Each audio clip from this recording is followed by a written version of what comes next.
Welcome to the Alaska Weather Show. I'm meteorologist Peter Chan. I'll be your host on this Thursday evening, October 14th, 2021. And if you'd like additional information on top of what I provide, you can go to weather.gov/Alaska if you're able to get online. And if you have any questions, comments, or things you wish to share with me, you can reach me at peter.chan@noaa.gov. Well, we're going to start out with in the Anchorage area this morning. First inch of snow officially for the season. The Weather Service office in Anchorage measuring 1.2 inches of snow. It's not the first time we've seen some snow this season. Many areas picked up some early snowfall going back toward the middle part of September. And then more recently, a couple nights ago, we had a beautiful display of the northern lights where skies were clear. Highlight that in a moment. We're watching a few areas of low pressure in the Gulf. The primary one that's going to be passing through the lower Gulf is going to actually turn winds offshore out of the north and northeast, and this is going to bring clearer skies to the Panhandle here over the weekend and areas of the south central parts of the state. And then a broad area of low pressure will be moving through the Bering Sea, and that's going to provide more active weather, additional precipitation, and stronger winds as it works its way through the Aleutians and also in through the southwest and western coast. Let's talk about the northern lights. October 12th, there was a G2 class geomagnetic storm. We had what is called a coronal mass ejection, a CME from the sun that struck the earth. And it put on a good aurora display where skies were clear, not just in Alaska, across portions of Canada, the northern U.S., into Europe. And upcoming events, well, solar activity has quieted down a bit, and we are approaching full moon. We're less than a week away. Full moon will occur on October 20th, so the current moon phase, we're about a day and a half past first quarter, so it's a waxing gibbous moon, and it takes a pretty brilliant aurora display to outshine a full moon, though I have seen that happen. So always keep an eye on the sky, and here is an image from meteorologist Luke Culver of the National Weather Service office in Fairbanks a couple evenings ago. Spectacular, very nice bands, colorful, typical greens with some violets coming on through. So again, we are in the heart of aurora season, and whenever skies are clear or partly cloudy, it's always good to check the sky. Well, let's look across the state today from far north to far south. Dead horse up there along the Arctic coast has seen temperatures staying below freezing, high of about 28 today, with east-northeast winds 15 to 20 miles an hour, a little bit of intermittent light snow or flurries and a little light fog. Metlakatla, there in the far southern Panhandle, has had overcast skies and breezy conditions. Some wind gusts 30 to near 40 miles an hour will continue up until about early this evening. And again, some passing rain showers as well.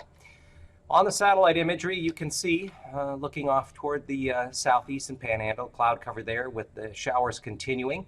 More broken up out over the Gulf and then back toward the peninsula, Alaska Peninsula, around Sand Point there. You'll see that area of enhanced clouds. That's that next piece of energy passing from St. Paul, St. George down towards Sand Point. That's going to dive and ride along the lower Gulf. That is the feature, will be the stronger low as we go in through later tomorrow and Saturday, and that's going to help turn the winds across the Panhandle and north central Gulf Coast to be more northeasterly. That's a drier flow coming in off the land, so that's going to allow skies to clear out, and you're going to see some sunshine, especially the northern 2/3 of the Panhandle here for this weekend, which would help temperatures to reach at least the mid-40s, a few areas up around 50.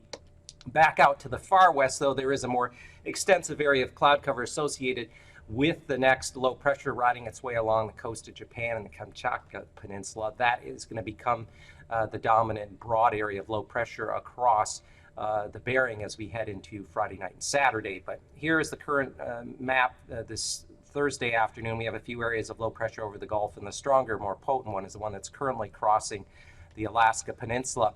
Interior is seeing generally cloudy skies, some lower cloud cover, and areas of a little bit of light snow flurries or some light snow showers, nothing particularly heavy.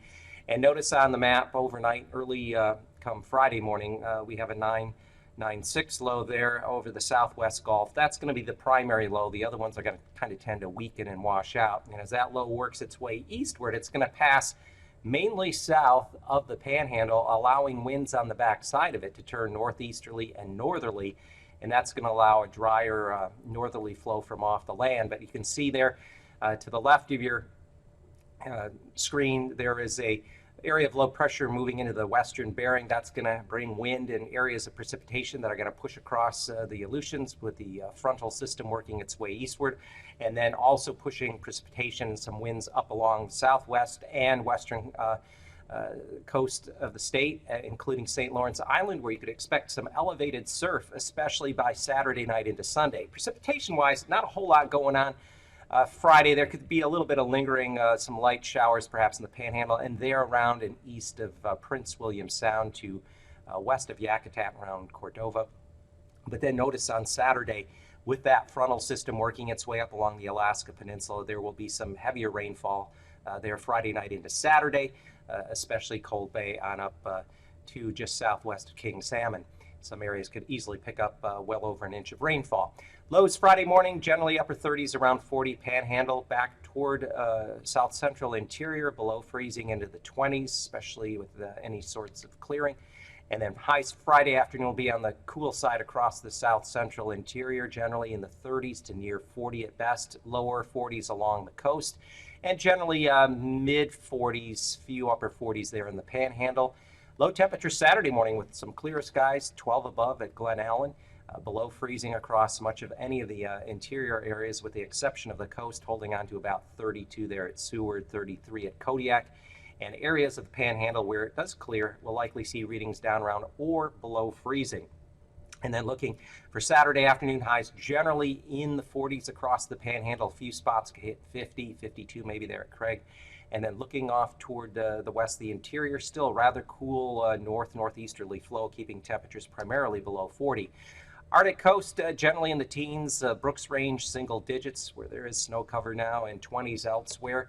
And then going into Friday afternoon, temperatures stay below freezing, Brooks Range, Arctic coast, near freezing along the Yukon River, and a little bit maybe above that as you get back out toward and south of Nome along Norton Sound. Temperatures Saturday morning down into the single digits across much of the North Slope and the Brooks Range, and generally upper teens to lower 20s across much of the Yukon River Valley. And then on Saturday afternoon, look for high temperatures generally below freezing along and north of the Yukon River. And for the southwest on Friday morning, temperatures will be getting below freezing, especially as you creep up the Yukon River and the Kuskokwim rivers on the west side of the Alaska Range, some teens possible. Otherwise, readings along the Alaska Peninsula will stay above freezing, upper 30s to near 40 degrees as you extend out into the Aleutians. Friday afternoon temperatures will generally be around the freezing mark along the Yukon River, a little bit above that across south central areas, 36, 35-ish there as we get to Bethel and up to Aniak. And then generally in the 40s, King Salmon off to the south and west, maybe upwards to 50 Adak. And then as we go into Saturday morning, lows will generally be below freezing across much of the southwest, with the exception of coming out along the Alaska Peninsula, lows there in the mid-30s, and then generally with the arrival push of that frontal system through the central and eastern Aleutian should help push temperatures and keep them into the 40s as we go through Friday night and on Saturday. And then high temperatures Saturday afternoon will generally be only around freezing across the southwest interior, but along that frontal boundary into the 40s, even a few lower 50s showing up. Again, especially from around King Salmon, west and southwestward going out into the Aleutians. And here's the temperature outlook for October 20th through the 24th. Temperatures are expected to average above normal across the Pacific Northwest, Northern Rockies, on up into southeast Alaska and along the Alcan border, with below normal temperatures in the west. And that translates to near normal precipitation across much of the state, though we can see a bit above normal precipitation the 20th through the 24th from areas east of Prince William Sound through Yakutat in through the northern two-thirds of the Panhandle. So overall, we're going to continue to see a downward slide toward winter-type weather as we head here deeper in the fall. And now, aviation weather around Alaska. It's time now for your aviation weather. If you have a flight planned Friday into Saturday, main weather features will be there's going to be low pressure in the Gulf initially as we go into today and then Thursday, northern Gulf with another piece of energy coming across the tip of the Alaska Peninsula. We'll get a low pressure going there in the lower Gulf. There'll be a ridge of high pressure moving through the eastern Aleutians into the tip of the Alaska Peninsula, and then another low coming in off of the coast of Japan and Kamchatka. That will eventually spin up a broader area of low pressure across the central Bering later in the weekend, especially as we get toward late Saturday into Sunday. But in the meantime, IFR conditions expected, the northern panhandle down along the Gulf Coast in through Prince William Sound, the Kenai, also extending up along the western central Alaska Range into the Yukon Flats and along and through the north slope of the Brooks Range, and then back out through the west. Friday afternoon, look for those areas of IFR continuing their northern panhandle along the north central Gulf Coast to Prince William Sound, and also up there again along portions of the Alaska Range into the central interior and along the spine there of the Brooks Range, back along the Arctic coast, Utqiagvik, back out toward the western portion of the Seward Peninsula and into the western Aleutians. Saturday morning, look for widespread IFR along and north of the Yukon River through the Brooks Range into the North Slope, and as well as out across the central, approaching the eastern Aleutians. And then Saturday afternoon, still a broad area of IFR conditions along the Brooks Range, either side, north and south slopes, portions of the southern panhandle, and then back out through the Alaska Peninsula and just along and west there of the southwest coast into the Bering. Past conditions Friday, AKwx will see IFR conditions become MVFR, with IFR conditions lingering there north of the north entrance there through the north slope.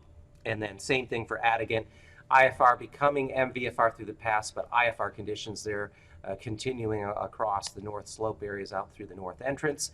Generally, Lake Clark and Merrill will see IFR conditions throughout the day on Friday, as will Rainy Pass and Windy Pass as we round out through the western and central portions of the Alaska Range. Isabel will see generally MVFR conditions on Friday, but as you go west of there, IFR conditions will hold. And then farther east, Mentasta will see MVFR conditions become VFR Friday afternoon. And for Tanita, look for IFR conditions in the morning becoming MVFR. And Portage Pass should generally hold on to IFR conditions again, especially in the vicinity there of Prince William Sound and into the Kenai. And then the northern panhandle on Friday, Chilkoot and White will see IFR conditions throughout the day. Surface freezing level comes down through much of the mainland into the central Alaska Peninsula to just south of the Kenai and into much of the inner waterways there of the panhandle. And we see freezing levels 2,000 feet out into the central Aleutians, creeping upwards to 6,000 feet out through parts of the western Aleutians, especially west of Adak. And then icing potential between 5,000 and 15,000 feet over the panhandle. That portion of the lower portion of the Gulf, 4,000 to 10,000 feet. Back out over the Bering, 2,000 to 10,000 feet. And then along the west and northwest coast between 2,000 and 9,000 feet. Upper level jet stream winds, we do have low pressure circulation there near the Kenai and northwest Gulf. Strongest jet core winds coming onshore, Haida Gwaii up into British Columbia, upwards to 115 and 120 knots. And then we have northwest winds upwards to 120 knots there through the tip of the Alaska Peninsula, trailing out there into the eastern as well as the western portion of the Aleutians. And then dropping down to 9,000 feet, still that low pressure circulation located out over the lower Gulf. Ahead of it, southwest winds coming onshore Vancouver and British Columbia upwards to 45 knots. Broad area of 50 to 75 knots there out over the western Aleutians coming in from the southwest to west. And then coming down to 3,000 feet, low pressure circulation continues over the lower Gulf. Another one emerging there off the Kamchatka Peninsula, with strongest winds coming up through the western, entering the central Aleutians at 3,000 feet. This will translate to turbulence surface to 3,000 feet there, especially the western half of the Aleutians, where there could even be isolated severe turbulence on Friday, with a broader area of surface to 4,000 foot considerable moderate turbulence through the eastern Aleutians and the Alaska Peninsula. So that's your flight weather. If you are planning to head out, please have a safe flight. Check the latest conditions. Hey star friends, Trace here. The bright gas giant Jupiter has been shining for the last few months, but it's been in retrograde and that ends this week. First, we need to find Jupiter, so hit the skies anytime at or after sunset and look south. There, you'll see a very bright spot. That is Jupiter. Retrograde motion is an illusion. All planets in our system go the same direction around the sun. None actually change directions, but they do appear to change because of our relative orbital speeds. Jupiter is slower, so it appears to retrograde for about 120 days a year. It's like passing a slower car on a racetrack. If you're going faster, the other car comes closer, then appears to reverse direction. Orbits are very similar. Watch a planet every night, and if it's moving west, it's in retrograde motion. Nothing bad will happen to you because of this, but you might learn something, so keep looking up.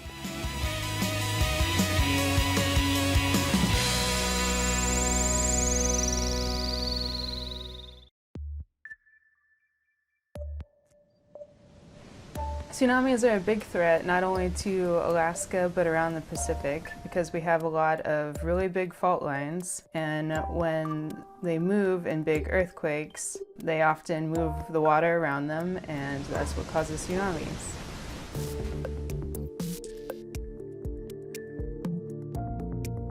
I am Summer Ohlendorf, and I'm the science officer at NOAA's National Tsunami Warning Center in Palmer, Alaska.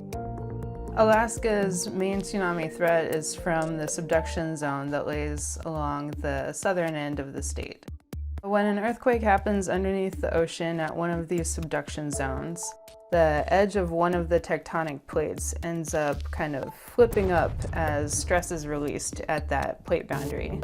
And when it flips up, it pushes up the water that sits on top of it, and it moves a whole lot of water all at once. And that water all then becomes part of the tsunami wave. Just like when you throw a rock into a pond, you get a series of ripples that head outward from where the rock landed. Tsunami waves travel outward from the disturbance caused by the earthquake. And that means you can get multiple waves, and they're really long waves that can last for hours. Tsunami waves can be hundreds of miles long from one crest to the next crest. And that means that those crests, or the tops of the two waves, can come in 20 minutes apart to an hour apart. In the deep ocean, tsunami waves are actually usually pretty small. They can be anywhere from a few centimeters to maybe a meter, depending on how far offshore you are. As tsunami waves approach the coast, they kind of pile up on each other, and the energy gets compressed, so they grow in size and they slow down a lot as the wave is squeezed into a smaller space. If you're standing on the beach and a tsunami may be coming, you may hear strange noises like an approaching freight train.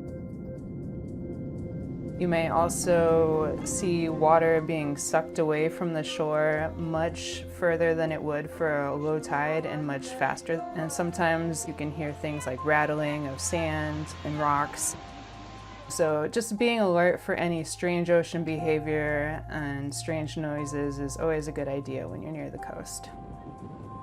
Most likely you're not going to see something like a huge 100-foot breaking wave as a tsunami approaches. It's probably going to look something more like a step of water that's maybe a few feet high, or just a turbulent mass of water. And it may not be very big, but it's going to be moving pretty fast, and it's going to be probably carrying a lot of debris with it. Even what we think of as small tsunamis can be really dangerous because they're associated with a lot of energy and a lot of fast-moving water. The National Tsunami Warning Center is part of NOAA and the National Weather Service. At the Tsunami Warning Center, we're monitoring streams from seismic data and sea level data 24/7 every day of the year. So the seismic data tells us how the Earth is moving, it tells us when there are earthquakes, and using that data we can figure out where the earthquakes are, how big they are, and how deep they are, which tells us something about the tsunami hazard from those quakes. So as far as monitoring water levels, there's something called the DART system. That stands for Deep Ocean Assessment and Reporting of Tsunamis. And what those are little stations where there's a pressure sensor on the ocean floor and a buoy anchored nearby. The way it knows the difference between a normal ocean swell and a tsunami is mostly because of the wavelength. And when we look at the signal from a DART system, we can see those big long waves and distinguish them from other smaller transient waves. Our system of coastal tide gauges is also distributed worldwide and all across the ocean basins. And what these end up telling us is what the tsunami wave is doing at the coastline. We send out an information statement when there's an earthquake near one of our coastlines that doesn't pose a tsunami hazard. We also have the tsunami watch that may be issued for a faraway earthquake that has the potential to impact one of our coastlines. A tsunami warning is our most serious level, and that is the case where we would want people to evacuate from the coastline. If you hear a tsunami warning, you'll want to evacuate from that hazard zone to travel to a safe shelter, or just anywhere that's inland or higher ground outside of the hazard zone. Ahead of time, you'll want to think about where to go, what to take, and how you'll communicate with your friends and family members once you get there. It's important to remember that during a tsunami evacuation, a lot of people are going to be crowded onto the same routes trying to evacuate. During a tsunami warning, you may hear about it over the TV and radio, an alert on your cell phone. You can also see tsunami information directly on our website, www.tsunami.gov. And we're also on Facebook and Twitter, where we issue our alerts during the event.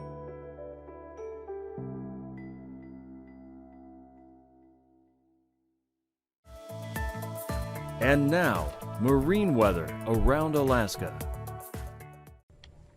Welcome back, and now it's time for marine weather and a look at the sea ice edge. We are into the ice growing season. If you recall, October 1st was the date by which any new ice forming is now this season's ice, and anything that was left over from last season becomes the multi-year ice.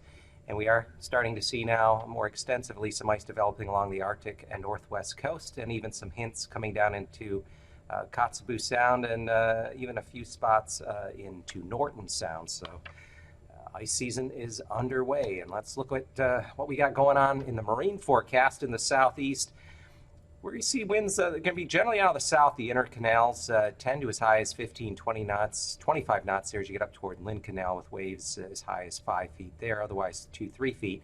And then generally south-southwest winds around 15 to as high as 20 knots, with waves around 9 feet. Craig on up through Yakutat. On Saturday, we're going to see offshore northerly flow develop as an area of low pressure is going to be situated in the lower southeast portion of the Gulf, and that's going to turn that offshore flow across not just the Panhandle but also into south central areas of the state. And winds will be 15 to 20 knots there across the inner canals, waves 3-4 feet. And generally in the 6 to 8 foot range running down the length of the Gulf Coast. Then on Saturday, for south central areas, look for winds easterly 20 knots, 3-footers there in Prince William Sound. Northeast to north winds turning more northwesterly there at the mouth of Cook Inlet to just northeast of Kodiak, up to 30 knots with waves of 8 to 9 feet, but lesser as you get up there north of Homer toward Kenai. And then generally out over the Gulf, a bit mixed there from 15 knots, waves 6-7 feet.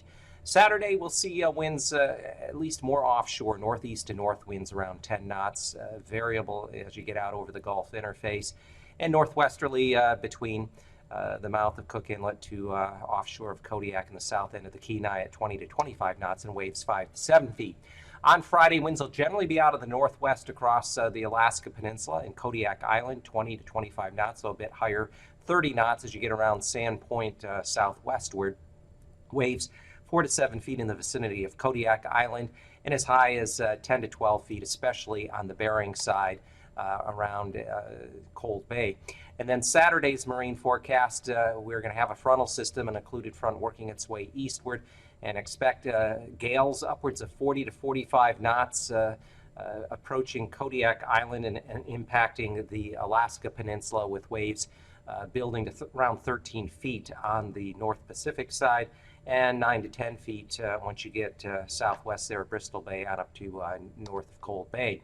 Across the Aleutian chain, look for winds initially northwesterly in the east, turning around to the south ahead of that occluded front and picking up to gale force 35 to 40 knots west of Adak, And then Saturday, as that frontal system works its way across the Aleutian chain, widespread gales, even some storm force winds upwards to 50 knots there south of Nikolsky, but generally 45 knots out of the west. And we would expect waves to be building upwards around and over 20 feet, especially the North Pacific side, and especially areas there, Atka westward through Adak, Kiska, could see some 20-25 foot waves. West Coast for Friday, winds will generally be out of the northwest, strongest 25 to 30 knots as you get south of St. Lawrence Island, south of Nunavik Island, and east of St. Paul. Waves 7 to 10 feet, lesser so there up in Norton Sound, northwest 15, waves 3 feet. And then as the low out over the central bearing is going to turn winds out of the east and southeast, picking up to gale force upwards to 45 knots there off the southwest coast. Waves anywhere from about 14 to as much as 20 feet there in the vicinity of St. Matthew. And then as we look at the Arctic coast on Friday, winds will be out of the northeast, generally picking up to about 20-25 knots, Prudhoe Bay toward Utqiagvik, and extending down to Cape Lisburne and Point Hope with waves of 6 feet. And then on Saturday, winds will generally be out of the west-southwest, 10 to 15 knots along the Arctic coast, still north-northeasterly, the lower Chukchi Sea with waves of 3 to 4 feet, and 35-knot easterly gales on the north side of St. Lawrence Island, where there could be some elevated surf around St. Lawrence Island as we go into Saturday night and during the day on Sunday. So the low overnight and early Friday morning, the primary low in the Gulf will be emerging there in the southwest Gulf and working its way through the lower Gulf on Friday with that system out to the west there in the Bering.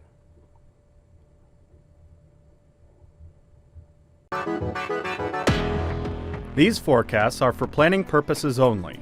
Call 1-800-WX-BRIEF for a formal pre-flight briefing. Always file a flight plan before you go flying. The U.S. Coast Guard Auxiliary urges you to leave a float plan with a friend or the harbor master before you go boating.